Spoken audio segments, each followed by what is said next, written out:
La CEDEAO avait à peine énoncé ses recommandations que le président Ibeka nommait déjà 6 ministres chargés de négocier la formation d'un gouvernement d'union nationale. Une réaction qui contraste avec celle de l'opposition. Dans un communiqué, le mouvement M5 RFP a lui rejeté les conclusions de la CEDEAO. Il exige encore et toujours la démission du président Ibrahim Boubacar Keïta.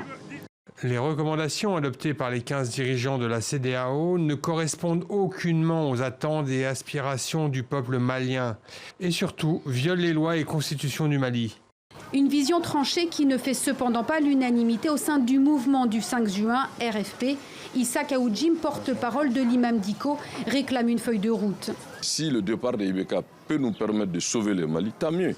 Mais si son maintien avec l'accompagnement de la communauté internationale pour remettre les choses sur les rails, c'est-à-dire que la bonne gouvernance, les élections, la justice et un gouvernement avec une feuille de route, une assemblée nationale légitime, une cour constitutionnelle crédible, nous pensons que cela est suffisant pour aller de l'avant.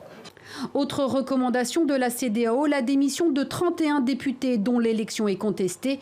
Une démission inenvisageable dans un état de droit pour le député contesté de Koro, Marcelin Guenguéré. Il n'y a pas question de démission, c'est comment ça? On va démissionner pour faire plaisir à qui? Nous sommes députés, nous resterons députés. S'il y a démission, c'est tous les députés qui démissionnent. C'est un arrêt qui nous met ensemble.